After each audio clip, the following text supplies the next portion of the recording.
Winston's in OB, San Diego with Eoto. Hey, half of Eoto. Half Jason. of Eoto. Yep. Jason of Eoto. So I know you guys play a lot of shows down here in San Diego and the Southern California area. What's sort of your draw to play all the shows down in this particular region? Oh, I mean, without a doubt, it's such a great place to come to. I mean, what are we? We're just a few blocks from the beach. Oh, it's just so nice. It's a little cold tonight and possibly rainy, but even still, just San Diego is one of the most gorgeous cities, you know, of wherever you tour. How did you guys come together to form Eoto?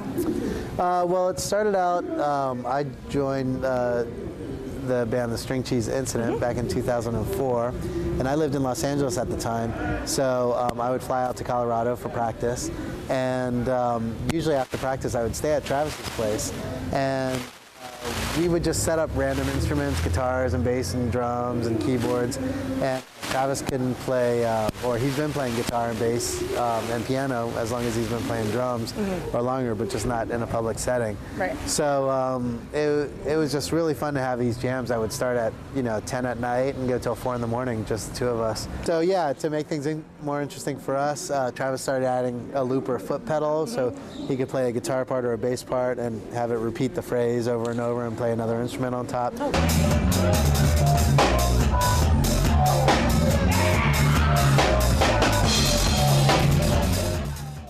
At some point I was like, well, we're having fun with this, but if we want to take it to another level, we should probably get a computer, and there's this program, Ableton Live, that kind of everyone uses now, but I've been using it since it was in its second version. Oh, okay. And we're like, let's do this, and this is back in 2005, so it's a little while ago, and so once we started using that, we started seeing the bigger picture of like, wow, we might be able to go out and perform this live. Nice. And then 750 shows later, oh, wow. We're here at Winston's. Where did the name Eoto come from? Eoto, we went through so many names, probably about 25 different names, and we were pressured to come up with a name before our first show. Okay. And Travis had mentioned End of Time Observatory, and that resonated with both of us. I think he said it kind of jokingly at first, and then we were both like, wow, that's pretty good, let's go with that.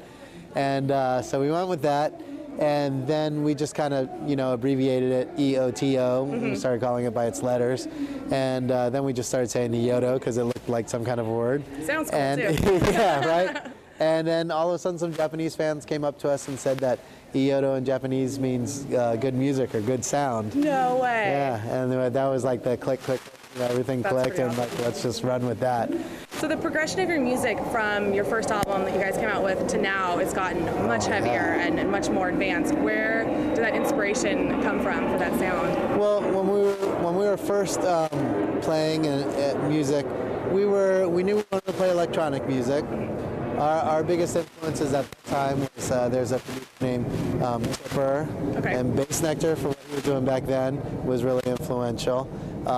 Tribe, Sector 9, as far as a group that just had great following. There's Lotus is another band out there. We do this festival in Canada called Shambhala. Okay. And it's one of the most amazing festivals in the world. And we're there, we see this DJ from the UK, DJ Scream. Okay. And he's playing all dubstep. And there was just a moment, me and Travis weren't in the same area, but we were both watching the same set, where he hit this one drop and the stage called The Village. It was like something out of watching it like from the Matrix movie or something. All of a sudden everyone was just like, wah, wah, and it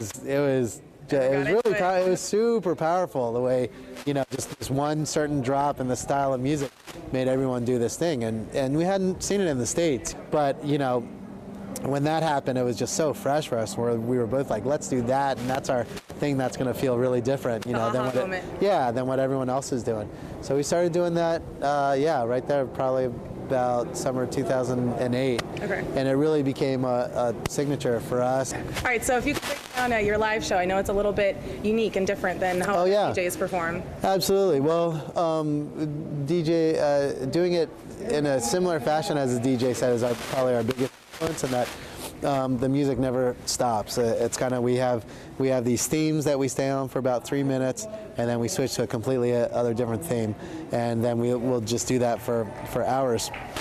But say within any particular theme, we'll try to think of it, improvising in a song way, where like you have this sort of verse section, build all the accompaniment parts and treat it like it hang out there for a while, and then when it feels right, you go to a chorus section that feels like this sort of a high point of the song, and you build all the parts of that, and somewhere in the middle of that, we have control of all the individual parts that we record, so we take some away, effect some out, do a breakdown, do a build-up, but stay in that theme. After we're done with that theme, like I said, about 3 minutes, we go on to the next one. We'll go through a bunch of different genres like house music or electro or hip-hop, or just any dubstep, and or do some type of down-tempo thing. It really feels fun to be able to go through all these different genres. Is all the music like your own beats, or do you also like mix in some remixes and samples from other artists? Oh no, it's all. I mean, it's all. Everything you see on stage and here is coming from us. And it's funny because since the last tour, I started singing and rapping quite a bit, but I use like a lot of different vocal effects on my voice, like pitch shifters to make my voice sound low or to make it sound higher.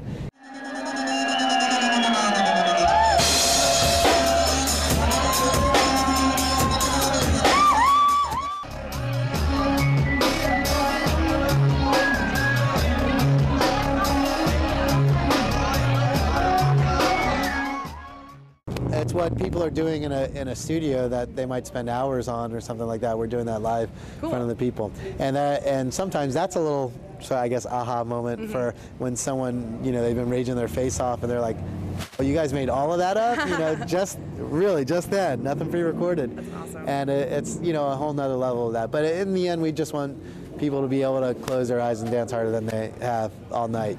So what do you guys have coming up in the future? Like new music coming out, or maybe some festivals, shows? What's coming Lots up? of good stuff coming up. Let's see. In about 2 weeks, we start our actual tour, which I haven't counted the number of days that we're on the road, but basically it's from March 13th, I want to say, March 13th till May 7th. Oh wow. With maybe 2 or 3 days off, during that whole time.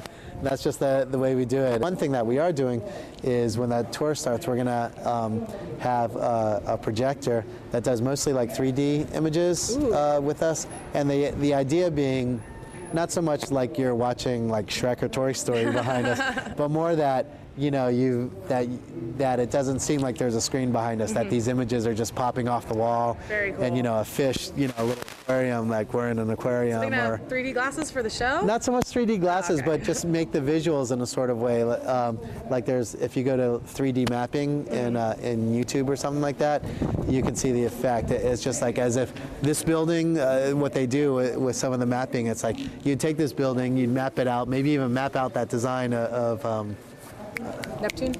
Map out that design, but then all of a sudden be able to make the wall look like it's folding. That's the goal. I'm really excited about that. That sounds really cool. Yeah, I haven't seen anything like that before, so that's all I've got for you tonight. Thank you so much Thanks for the so much for having me. All right, thanks, forward Smash. to the show. Right on, thanks.